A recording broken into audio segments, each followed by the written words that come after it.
오늘 꽂힌 한 문장은 다음과 같다. 플라톤의 감각으로 경험하는 세계는 가짜 세계이고 이성으로 꿰뚫어보는 세계가 진짜 세계이다. 이것은 플라톤이 이데아론에서 주장하는 핵심 개념 중 하나로 실제로 감각적 세계와 이성적 세계, 즉 가시세계와 이데아의 세계가 중요한 대비를 이룬다. 가시세계는 우리가 감각을 통해 경험하는 세계다. 이 세계는 변화하고 발전하며 불완전하다. 감각을 통해 접근할 수 있는 현상과 사물들이 속해 있으며 이러한 사물들은 항상 변할 수 있고 결코 그 자체로 완전할 수 없다. 예를 들어 나무, 바다, 산, 사람들 등 우리가 보고 만질 수 있는 모든 것들이 가시세계에 속한다. 이데아 세계는 이 세계는 변하지 않으며 영원하고 절대적인 진리가 존재하는 곳이다. 여기에서 이데아라고 불리는 완벽하고 변하지 않는 형상이나 본질이 존재한다. 이데아는 감각을 통해 접근할 수 없으며 오직 이성과 철학적 사유를 통해서만 이해될 수 있다. 이데아는 각각의 사물이나 개념의 완벽한 형상을 나타내며 이성적인 사고를 통해 접근할 수 있다. 예를 들어 선함, 아름다움, 정의 등의 개념들은 실제로 보이지 않지만 이상적인 형태로 존재한다고 본다. 이러한 개념들은 가시세계인 이데아의 세계에 속하며 가시세계에서의 사물들의 본질을 나타낸다. 이러한 관점에서 플라톤은 감각적인 세계를 가짜 또는 그림자로 비유하여 이는 더 높은 진리에 대한 불완전한 반영에 지나지 않음을 강조하였다. 반면 이성을 통해 접근하는 이데아의 세계가 진짜 세계로 완전하고 변하지 않는 진리를 포함하고 있다. 그래서 플라톤은 이 세상을 보이는 세계와 보이지 않는 세계로 나누었다. 그리고 눈에 보이지 않는 세계를 참된 세계라는 이데아론을 주장했다.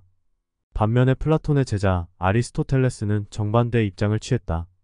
보이는 세계인 현실에 삶의 가치가 있다고 말한 것이다. 보이는 세계는 우리가 일상적으로 경험하고 인식하는 세계이다.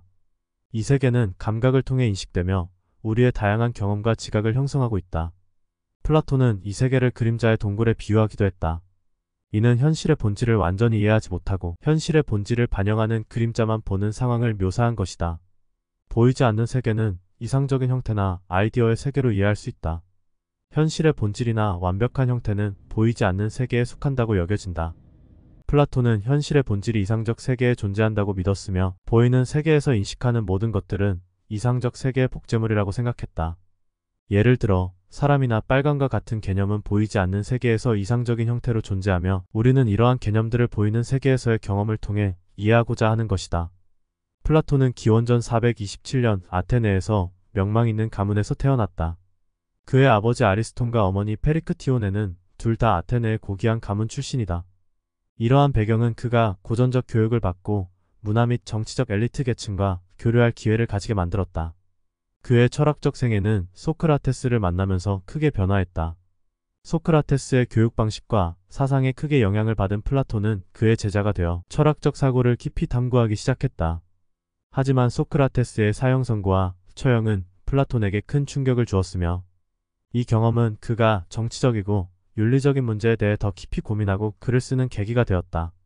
소크라테스의 죽음 후 플라톤은 그리스를 떠나 약 12년간 이집트, 이탈리아, 시칠리아 등지를 여행하며 다양한 철학자들과 접촉하고 공부했다. 이 시기 동안 그는 다양한 철학적 관점을 접하고 자신의 이론을 발전시켰으며 아테네로 돌아와 아카데미아를 설립했고 아리스토텔레스를 비롯한 많은 중요한 철학자들을 배출했다. 이 그림을 보면 중앙 왼쪽에 손가락으로 하늘을 가리키고 있는 사람이 플라톤이고 중앙 오른쪽에 손바닥으로 땅을 가리키고 있는 사람이 아리스토텔레스이다.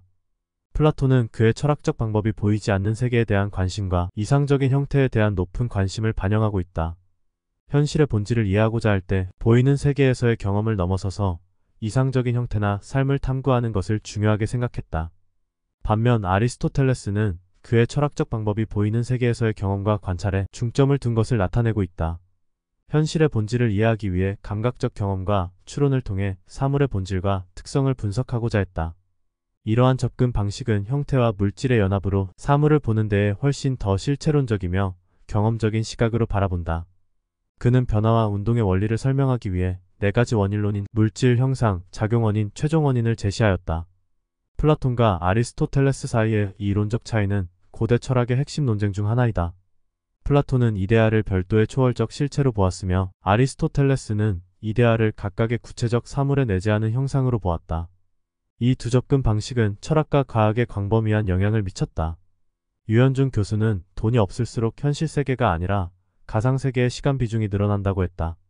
이러한 주장은 현대 사회에서 경제적 어려움을 겪는 사람들이 현실 세계의 제약과 어려움에서 벗어나려고 가상 세계로 더 많이 몰입할 수 있다는 사실을 나타낸다. 가상 세계로의 몰입 원인으로는 현실 세계에서의 경제적, 사회적 문제들로부터 일시적으로 도피할 수 있다는 점이다. 가상 세계에서는 실패와 실제 생활의 제약이 적게 작용하며 자신이 원하는 새로운 정체성과 성공적인 경험을 쉽게 얻을 수 있다. 또한 경제적 어려움을 겪는 사람들은 때로는 현실 세계에서 격리감을 느낄 수 있다. 가상 세계는 이러한 개인들이 다른 사람들과 소통하고 관계를 맺을 수 있는 사회적 상호작용으로 나타낸다. 하지만 경제적으로 어려운 상황에 있는 사람들이 현실에서 겪는 문제들을 온전히 해결하지 못하고 가상 세계로의 지속적인 도피는 사회적, 경제적 불평등을 강화할 수 있는 요소로 작용할 수 있다. 또한 가상 세계에서의 과도한 몰입은 현실 세계의 문제를 해결하는 데 필요한 노력을 소홀히 하도록 할 수 있으며 이것은 결국 개인의 정신 건강에 부정적인 영향을 미칠 수 있다. 우울증의 한 종류인 이인증이란 현실에서 자신의 인격이나 자아가 분리된 듯한 경험을 나타내는 심리적인 증상이다.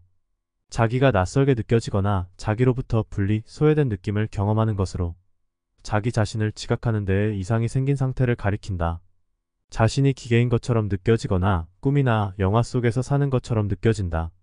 자신의 정신과 신체가 외부 관찰자인 듯한 느낌을 받는다. 한마디로 현실 세계가 아닌 가상 세계에서 산다는 느낌을 강력하게 받는다. 희로애락이 모두 가상에서부터 온 것이라는 생각이 들게 된다. 땅에 억지로 씨앗을 심어넣고 싹이 트니 뽑아서 가지고 논다는 느낌을 받는다. 영화 매트릭스를 생각하면 된다. 세상은 가짜인 가상세계라는 생각이 들게 된다. 그런데 세상이 가짜여도 내 고통은 진짜처럼 느껴진다. 외부적인 세계가 어떻게 인식되든 개인이 직접 경험하는 고통은 분명하고 부정할 수 없는 현실이다. 플라톤은 이데아와 감각적 객체 사이를 구분하였다. 일상 세계의 모든 사물은 완벽한 본질의 흐릿한 반영에 불과하다고 보았지만 개인의 감정과 고통은 감각적 세계에서 가장 직접적이고 개인적으로 경험하는 부분이다. 즉, 외부 세계의 실체 여부와는 상관없이 개인적 경험은 그 자체로 진짜이다. 실존주의 철학자들, 특히 사르트르와 카미는 개인의 경험이 주관적 진실을 창출한다고 주장하였다. 외부 세계가 어떠하든 개인의 감정과 고뇌는 근원적인 실존을 나타낸다. 이 같은 생각은 개인의 고통이나 감정이 세상 어떤 것보다도 진실된 존재의 증거라는 사실을 강조하고 있다. 외부 세계의 가짜나 현상 여부에 무관하게 개인이 느끼는 고통은 가공되거나 조작될 수 없는 진정한 현실이다. 이런 고통에 대해 많은 철학자들은 사랑으로 극복할 수 있다고 하였다. 플라톤은 사랑을 에로스라고 불렀다. 이는 단순한 육체적 욕망을 넘어서는 것으로 아름다움에 대한 갈망을 통해 인간의 영혼이 더 높은 형태의 인식과 존재로 승화하려는 욕구를 나타낸다. 사랑이 단순한 신체적 매력에서 시작하여 점차 정신적, 영적 연결로 발전해야 한다고 보았다. 이러한 사랑의 발전 과정에서 사람들은 한 개인에게서 시작하여 모든 인간, 그리고 진리와 아름다움 자체를 사랑하게 된다. 대화편에서 소크라테스는 마법사이자 철학자인 디오티마의 가르침을 전한다. 디오티마에 따르면 진정한 사랑은 불완전함에서 완전함을 지향하며 불멸하는 아름다움과 영원한 진리를 향한 영혼의 욕구라 하였다. 사랑의 최종 목적은 영혼이 실제의 세계인 이데아의 세계에서 절대적인 진리와 아름다움을 포착하고 그것을 깨달음으로써 영혼이 승화되는 것이다. 플라톤에게 사랑은 개인적인 만족이나 행복을 넘어서 이상적이고 영원한 가치들을 실현하기 위한 도구이다. 사랑은 궁극적으로 인간을 신적인 경지로 끌어올리고 진리를 이해하고 삶을 의미있게 하는데 중요한 역할을 한다. 플라톤은 모든 개념적이고 물리적인 사물들이 이데아에 의해 존재의 근거를 갖고 있으며 이데아를 통해 우리는 세상을 이해하고 구성하는 본질적인 특성들을 파악할 수 있다고 보았다. 이처럼 이데아는 필연적인 내적 존재론적 진리를 포함하며 우리 인간의 이성적 사유를 통해서만 접근이 가능하다.